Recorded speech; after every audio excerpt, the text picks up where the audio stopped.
Hello, good afternoon. My name is Nagarjuna. Actually, today we are speaking about cerebral palsy.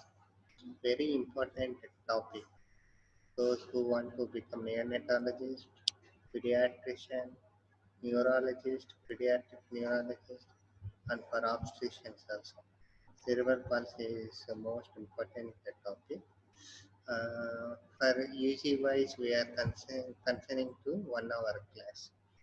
If you see this picture, so this all thing we are going one slide after the other. So for UG wise, you will get this case, long case in neurology wise, cerebral palsy. Very important topic, but uh, it's very, what can I say, it is not that much interest to go through the slides. First, we'll go through the definition. Do not panic about this definition. This definition is very big definition. It was taken from Nelson.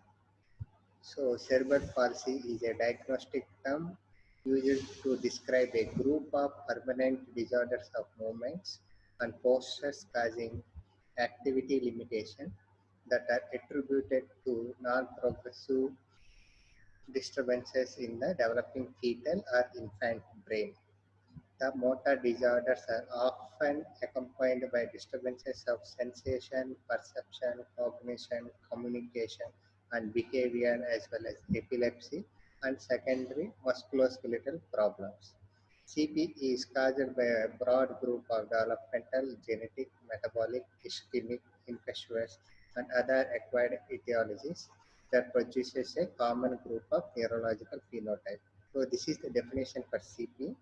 This is only for postgraduates. Okay, now we'll discuss what is cerebral palsy. The group of permanent disorders means without the treatment, it will be permanent. That is the meaning of permanent disorders of movement and postures causing activity limitation. Activity limitations means contractions. If you develop contraction at the wrist, so extension will not happen. That is the causing and activity limitation that attributed to non-progressive disturbances. Then what is non-progressive? It is only single instance occurring at the time of prenatal, natal or postnatal. Means only it is not non-progressive disturbances means it is only single instant occurring in the developing fetal or infant brain. Okay. So what are the motor disorders? So we know the motor disorders contracture activity limitation. It is there in the definition, movement and posture. So often accompanied by disturbances of sensation. He does not receive hot and cold. Perception means avgahana. What is cognition? Affect. Communication talkative. And behavior means whether he is hyperactive, hypoactive, as well as epilepsy. Epilepsy means seizures and secondary musculoskeletal problems. So CP is caused by a broad group of developmental, genetic, metabolic, ischemic, infectious, and other acquired etiologies that produces a common group of neurological phenotype. So if somebody taking postgraduate PG exam, exam, so definition should be like this. It is similar to health definition in SPM. So we will come to our UG definition from OPCAI. Cerebral palsy refers to permanent. Means what is permanent? Without the treatment, the movement disorder will be permanent. And non-progressive. What is the non-progressive? That is the lesion occurring at the developing fetal and infant brain, and occasionally evolving because at birth they will be normal, apparently normal 2 months. As days going on, we develop these conditions. It is the most common chronic motor disability in childhood, affecting 2 to 3 infants per 1,000 life births, while perinatal asphyxia was considered the most common cause and it accounts for less than 10% of cases. So, What is the definition of? So what is, we have seen the definition. This is from Opika.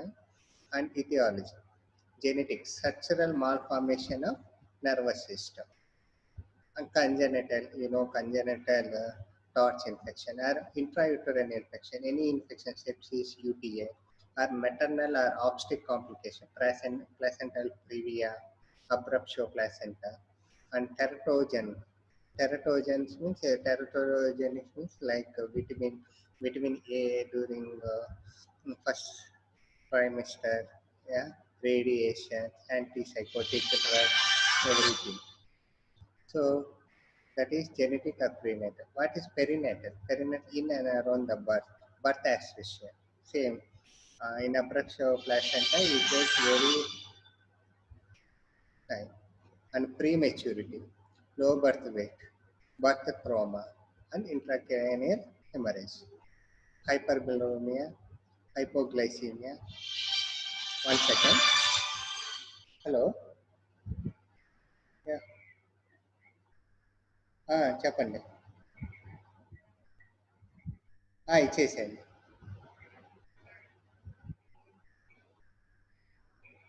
తీసుకోండి.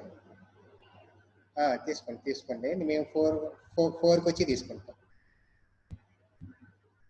Okay అండి. చెప్పండి. చెప్పండి, తీసుకోండి parcel. మీ దగ్గర ఉంచుకోండి, 4ంటికి వచ్చి తీసుకుంటాం. Sorry. And perinatal is birth asphyxia, prematurity is low birth weight, birth trauma, and intracranial hemorrhage. Hyperbilirubinemia, hypoglycemia, and central nervous CNS infection. Postnatal is CNS infection, hypoxia, trauma, and toxins. So this is the diagrammatic representation. Okay, this brain is controlling, everything will be affected. Playing, communication, behavior, seizures, learning will be affected. Feeding will be, somebody should be there to feed the child. Sometimes it will be difficult for the child to take solid food, also only liquid they can take. For some babies, it is also difficult to swallow. They will be NG tube. So it depends upon the degree of insult and movement disorders, choreoid movements. Okay, we will see one by one here. So what is the clinical features? Because one, this affects the pyramidal and extrapyramidal tract. So what these most of the clinical features related to pyramidal tract involvement and extrapyramidal involvement, sometimes both mixed. So what is a clinical feature? Most common presentation is developmental delay, not mild degree. If the developmental delay coefficient is less than 50%, how do you know the developmental coefficient means? What he attained for this age by what he is supposed to be achieved for this month into 100 per 100. If it is less than 50% means it is very delayed. Then we have to think of this is as cerebral. We have to think what is the cause of developmental delay. And most common presentation of CP is developmental delay. What are the physical findings?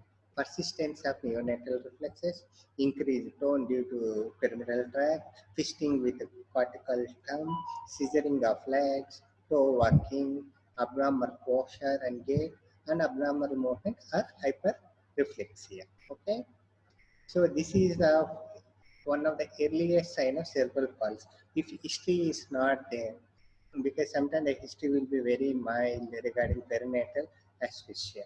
So usually when the child will open the fist, it around 6 to 8 weeks. So if he is not opening the fist and persistently keeping like this means, um, we have to think of cerebral palsy. Yeah, so it is one of the earliest sign of cerebral palsy. This is scissoring because of increase of toe, like a seizures. So at knee there will be some crisscross. Yeah. So what are the common comorbidities? Include intellectual disability, microcephaly, seizures, behavior problems, difficulty in speech, language, swallowing or feeding, blindness, deafness, squint, malnutrition, sleep disturbances, and excessive salivary drooling. Yeah. Intellectual disability, we already, if the entire brain is involved, there will be intellectual disability. Microcephaly means if it is first trimester itself, the brain will not grow less in size. Seizures, behavior problem, hyperactive, difficulty in communication, language, swallowing or feeding. Sometimes blindness. Why? If it is involved the occipital lobe, there will be blindness, deafness, pain, and malnutrition. Why he not able to feed properly, sleep disturbances, and excessive drooling. Yeah, contractures may develop initially dynamic and later fish. Dynamic means it can there will be some movement. Later fixed means it is contracture only it will be relieved by the surgery. Dynamic means we will suggest physiotherapy. Yeah. So types of cerebral palsy. Uh,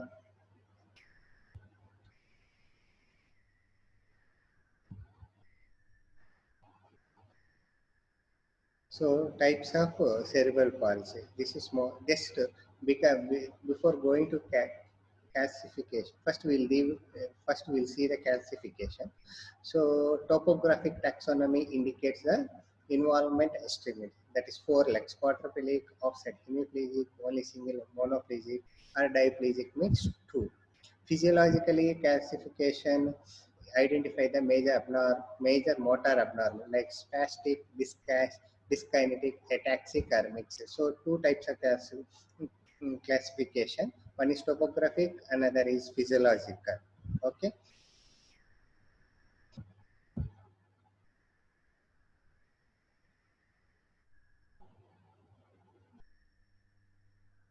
So topographic. Well, so this is monoplegia, only single arm. Yeah, hemiplegia, one side.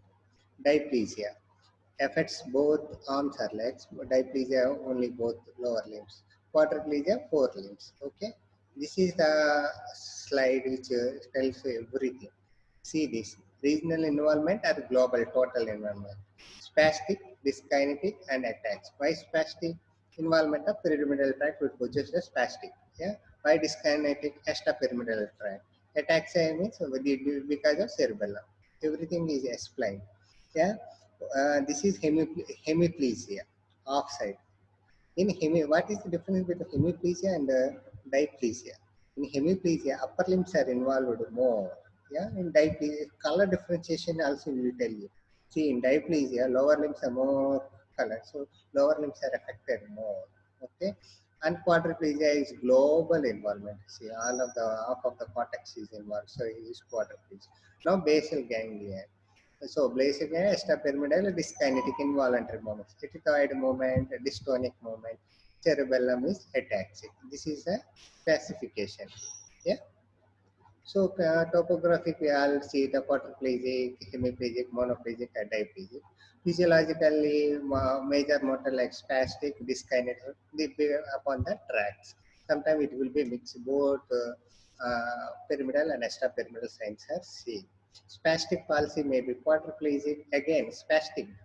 Okay, spastic means again it is four limbs or two limbs or half body. Dyskinetic means choreoictoid or dystonia. Okay.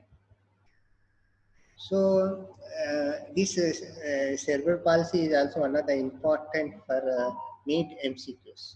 Yeah, they will most common type of cerebral palsy in India is spastic quadriplegia. It is often caused by perinatal asphyxia or neonatal illness. Yeah, common morbidities are where spastic means global involvement, intellectual disability, seizures, pseudobulbar palsy, microcephaly, squint or visual disturbances, speech abnormalities, and deformities. Neuroimaging showing cystic encephalomalacia. Cystic encephalomalacia. So they will ask you in NEET MCQs. Okay. Then spastic diplegia. This is the second most common type.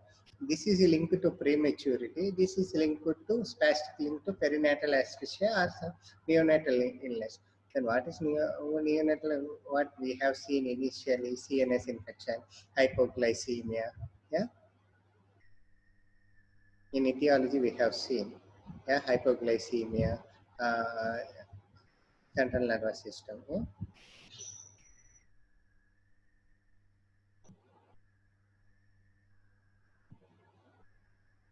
So first clinical indication of spastic diplegia is often noted when an infant begins to crawl. Okay. Child uses arm in a normal reciprocal function but tends to drag the leg more like a rudder, that is commando crawl, yeah, rather than using the four-limb crawling movements. See, this is the normal crawling where he is using four limbs, yeah, and this is the command of crawl. See, he is not using the lower limbs. Only with the upper limbs he will walk like a rudder. Okay, so usually normal children also will crawl like some time like this. We cannot label them as spastic diplegia. If the child is not walking like this and directly child is walking like this with using only two upper limbs, then we have to think of spastic diplegia. Okay, without four limbs, he is showing directly with only upper limb, that is spastic diplegia. Okay, only like commando crawl we cannot comment spastic diplegia because even the small normal development children, some they will crawl like with the four limb, and some after some months they will crawl like this. It is normal physiological. Without four limb crawl they are crawling like this. It is commando crawl, so we have to think of it spastic diplegia. Okay, if spasticity is very severe, application of diaper is difficult because of excessive adduction of hips. Yeah, excessive adduction of hips. What is our diagram? Excessive adduction of lips, because how can we wear now diaper? Very difficult for the parents. Yeah, if there is a paraspinal muscle involvement, the child may be unable to sit. Yeah, the muscles present around the spines, if they are involved, the child cannot be sit, cannot cannot be able to sit. A neuroimaging showing periventricular leukomalacia. This is also important MCQ.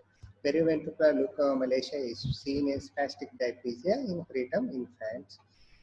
Yeah, spastic diplegia type of cerebral palsy. Okay. Then spastic hemiplegic pulse, only one side. So one side upper limb is more affected than the lower limb. Okay, usual result from vascular insult or perinatal stroke. Early and preference is a clue. Early and preference is a clue means the involved hand he will not move, the normal hand he will move.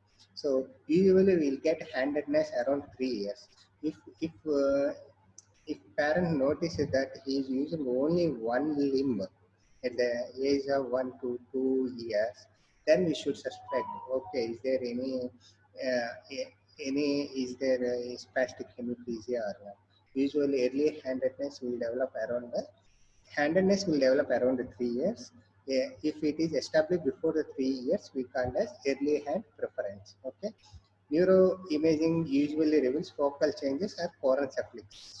These children are usually mobile. Okay, they may be preserved or impaired. They will be almost normal intellectual most of them. If it is involving severe, then it is called impaired intellect. The, see, the arms are often more involved than the leg, and difficulty in hand manipulation is obvious at 1 year of age.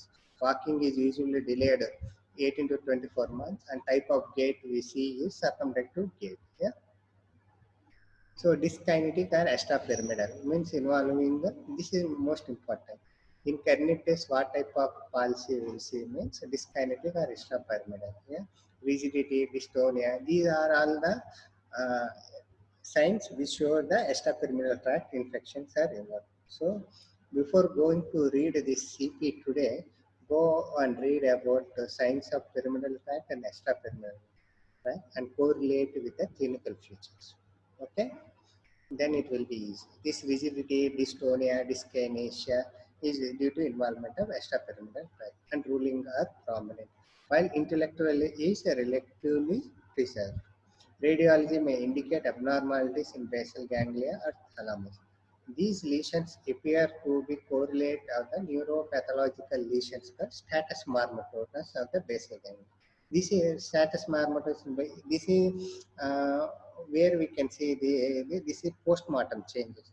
They will after the death they usually sometimes they usually stain. This is status marmotosus. It is so.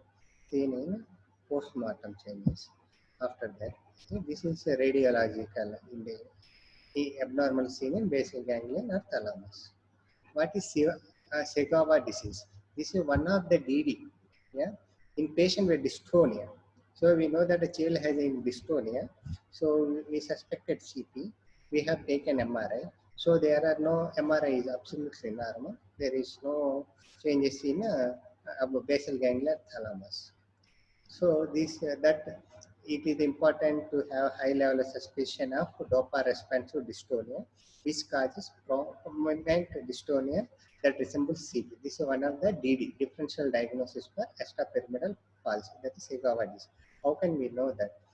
These patients typically have diurnal variation, means dystonia is worsened during the evening, later part of the day. Yeah, this patient can be tested for a response to a small doses of L-DOPA, and or cerebrospinal fluid can be sent for neurotransmitter analysis. Yeah, this is Sagawa disease, one of the DD for the cerebral palsy, who is having extrapyramidal signs, but with a normal MR. Okay.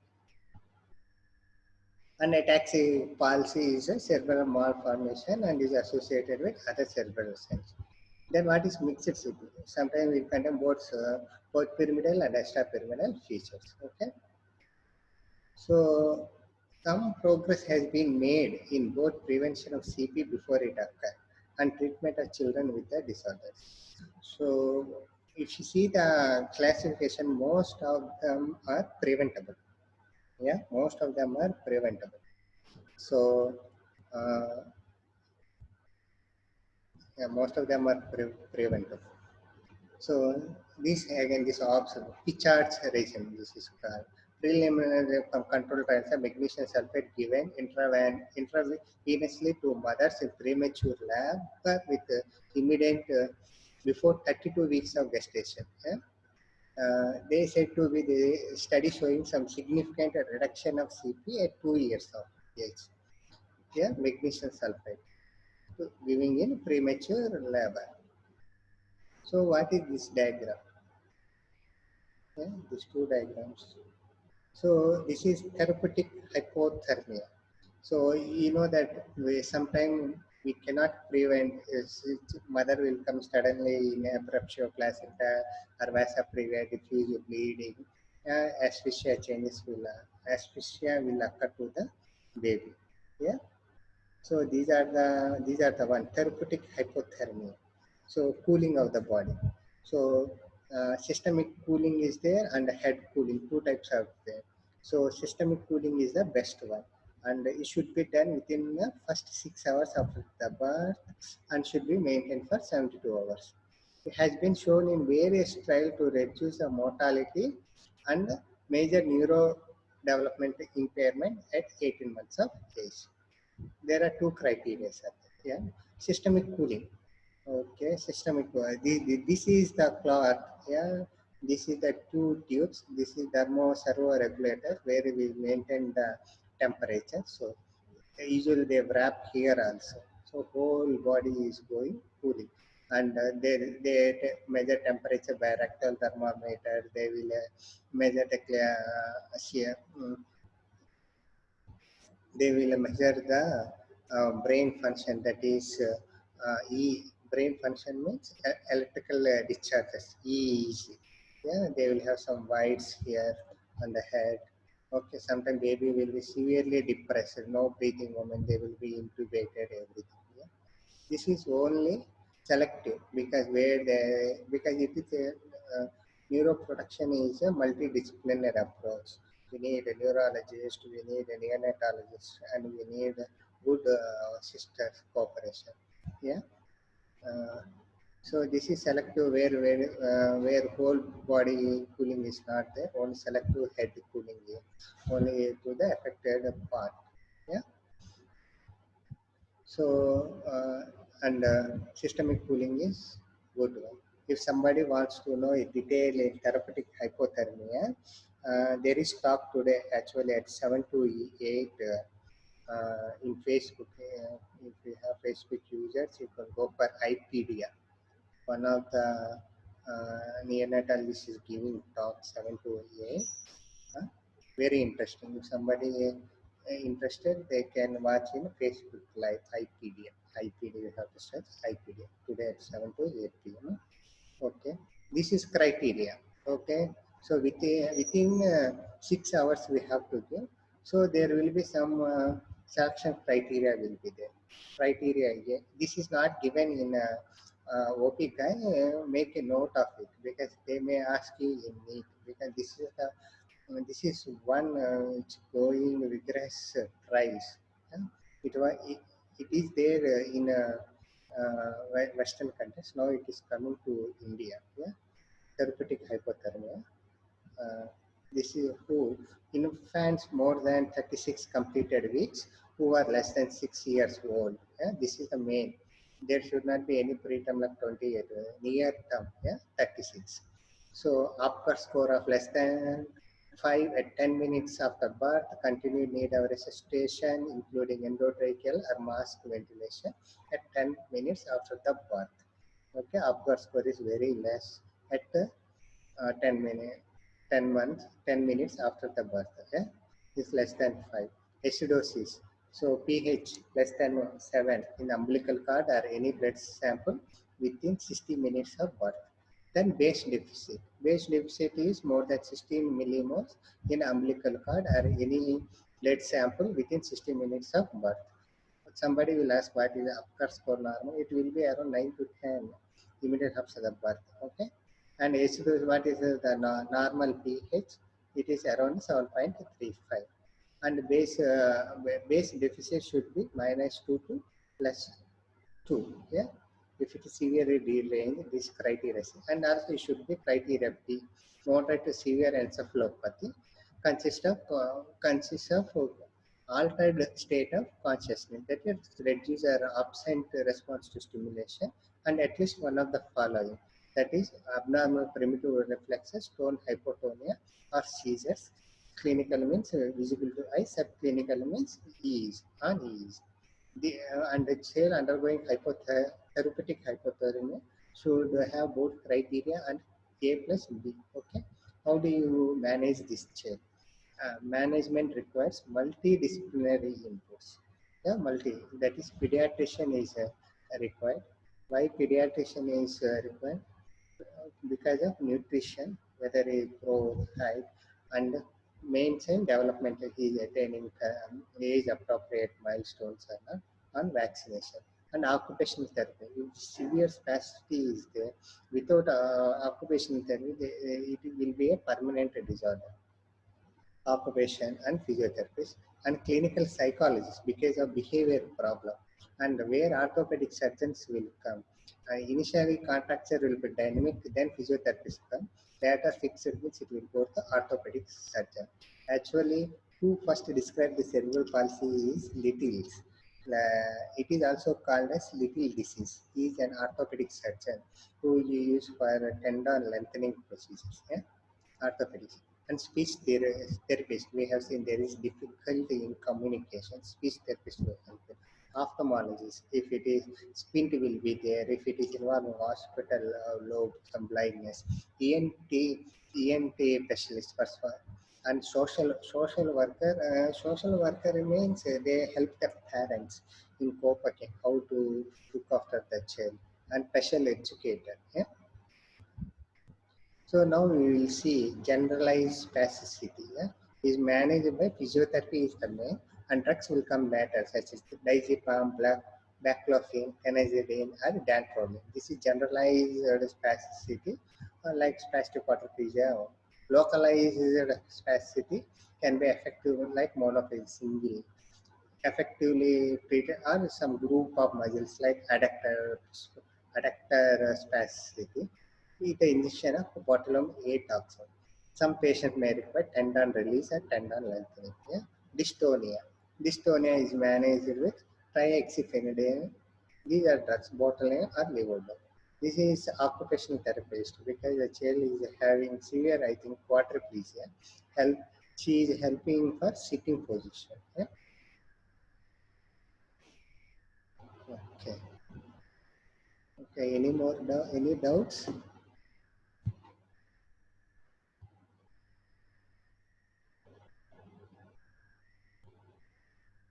Okay, since time is there, we'll talk about the most important points again.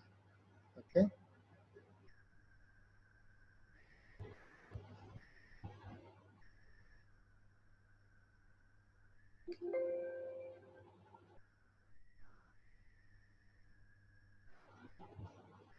Yeah.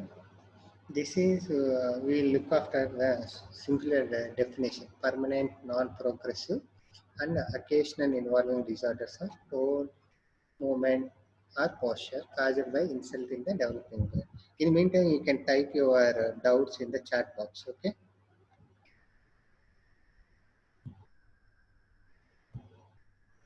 Still nobody is there.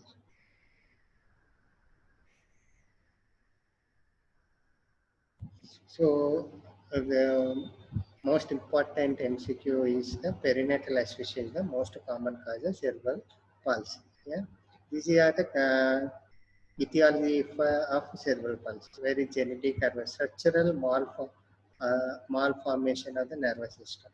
There will be some structural because migration of nerves will occur during the birth. Developing fetus what we learn in during anatomy. So these migration of defect in a neural problems will cause a cygencephaly, porencephaly, lysencephaly. These are called as structural malformation. And again, congenital is your congenital means TORCH. Intrauterine infection means without a UTI, everything. Maternal obstetric complication, teratogen. This is genetic aspect. Perinatal is birth asphyxia and premature. Postnatal is any meningitis, sepsis, hypoxia, trauma, or toxins. This is a most important reason. The developmental delay is the common presentation for cerebral palsy. Okay. So, what is the earliest sign for cerebral palsy? Is the cortical thumb. See that infant has not opened the fist, still it remains in the close. Usually, they open around 6 to 8 weeks. Okay. This is cesarean. Some comorbidity. This is some to know monoplegia, hemiplegia, diplegia, and quadriplegia. This tell what where the each part of the affected brain will cause these type of lesions. Hmm? And this is spastic quadriplegia. The most common type is spastic quadriplegia in India. If they ask if somebody going for USMLE, if they ask most common type, they should tell spastic diplegia because there is prematurity the most common problem from for them. Okay, neuroimaging showing cystic encephalomalacia. Here, spastic diplegia will show you periventricular leukomalacia. And they will ask if the child developed a command of well, what is that? That is called spastic diplegia. This is the command of problem. This is the normal problem. And spastic hemiplegic palsy.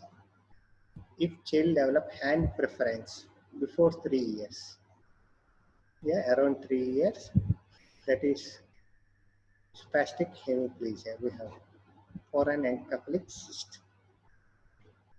Gait is circumflexive gait. Dyskinetic, they will ask in kernitis what type of palsy, dyskinetic or extrapyramidal. Okay, this is DD for dyskinetic palsy, called as Sagawa disease, where MRI is normal and diurnal variation in dystonia is present. Okay, this is Sagawa disease. Treatment is giving the feldopa, ataxic, and mixed containing both. Treatment, because most of them are preventable. Child is developed with a perinatal asphyxia at that time, it should be done therapeutic hypothermia within first 6 hours after birth and should be maintained how long? 72 hours. There are some criteria out there. Most important you have to learn that is more than 36 weeks and less than 6 hours. Upwards for less than 5, severe asphyxia, severe base deficit. And this criteria having altered sensorium with seizures. How do you manage? Multidisciplinary inputs. Everyone is having one specific role. Okay, and this is the treatment. This is helping in physiotherapy for sitting the chair. Any questions?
Any questions?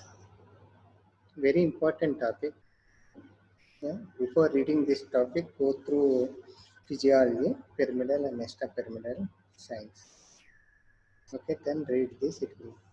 Is high flow oxygen after birth asphyxia prevents cerebral palsy? Uh, After birth has why we are giving high flow oxygen? So in for respiratory distress, child need oxygen. We'll give oxygen in multiple ways, like head box, nasal prongs, CPAP, and high flow oxygen is like one other thing.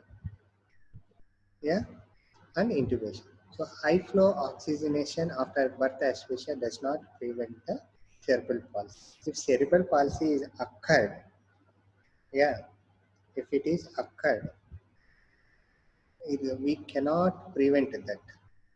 Okay, so we can we can support them by doing physiotherapy, giving the physiotherapy, nutrition wise, like that we can support. Okay, I only therapeutic hypothermia is showing some effects in preventing the cerebral palsy. We know that um, mother came to A&E, severe abruptio placenta, so much bleeding has been happened, and mother also said there is decrease in fetal movements. We know that the child has developed perinatal. In those conditions, if we have uh, availability of therapeutic hypothermia, if we started within 6 hours, then we can prevent the cerebral palsy, therapeutic hypothermia. Yeah, yeah. But high flow oxygen cannot prevent the cerebral palsy. High flow oxygen is given for oxygenation because of any respiratory issues.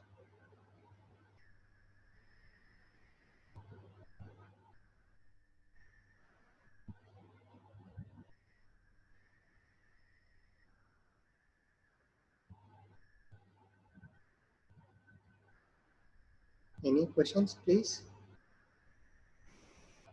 High flow oxygen. I think these are coming recently nowadays. High flow oxygen will very good for respiratory distress syndrome. Yeah. For CPAP, now we have to keep and nose make interference should be present. Nursing care should be there to see any pressure trauma, everything. But this high flow oxygen will keep prongs here, minimal nursing care. Yeah, it will be here, and it also provides some amount of peak. Why there is a different spectrum manifestation in cerebral palsy, even the mechanism is same. Yeah, it it depends upon the where it affects in the brain. Yeah, if it affects in the cerebral, if it affects in the basal ganglia, he will having what abnormal movements. If he affecting cortex, mechanism is only the same, but The severity, if it is mild, so the spectrum will be different. Yeah, if it involving the entire cortex, he develops spastic diplegia. That is the one. And if if they notice early, if it is noticed early, then there is some decreased movements, some cortical and they have started physiotherapy, multidisciplinary approach. Yeah, and spectrum will be different. Yeah, that is the main cause. Why different spectrum means one cause is the depending on the severity and the lesion where it is occurring, and also after the birth and depending upon the multidisciplinary approach, how vigorous they are giving physiotherapy, huh? How vigorous they are occupational, how good is the nutrition.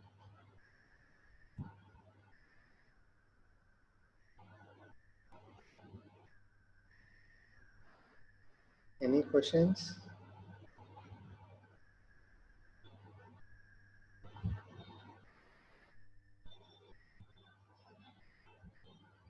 If somebody asks, sir, it is a diagnostic term. Several things were coming to one thing. It is a diagnostic term. Yeah, cerebral palsy. There are many causes are there, etiology.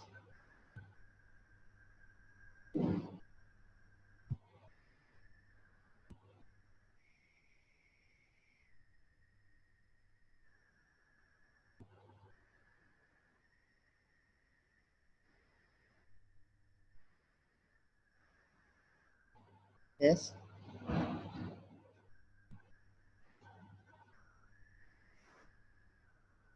and therapeutic hypothermia is a very interesting topic. Go to Facebook IPedia. Interestingly, today you can there is live webinar in Facebook IPedia. Yeah, in Facebook. I think it is around 7 to 8 or 6 to 7. I do not know. 1 hour.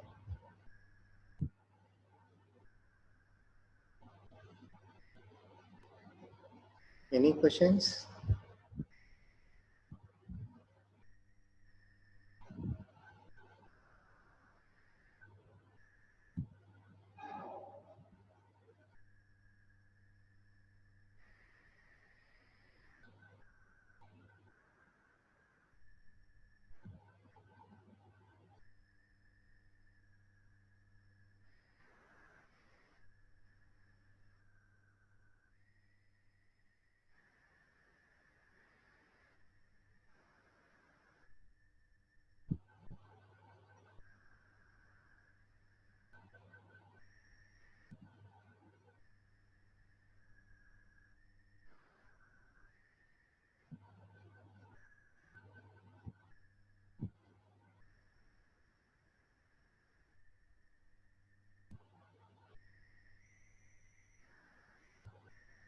I think you are asking very less questions. Sixth semester, they are continuously pouring the questions in the group chat. It's semesters are, I think you are hesitate to ask questions.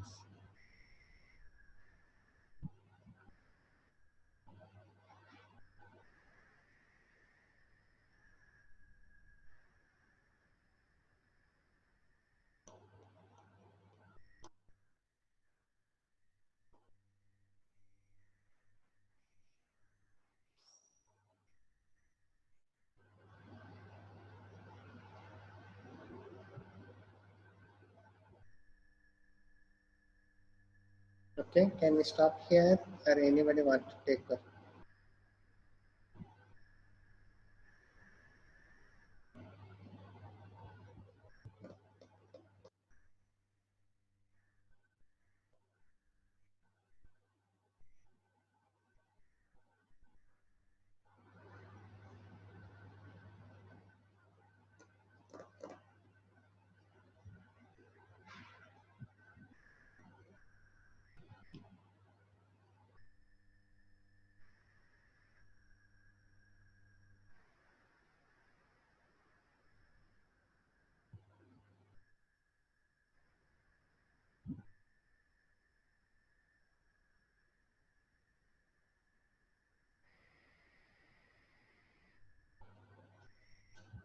Okay, we'll stop here. Thank you for giving me opportunity.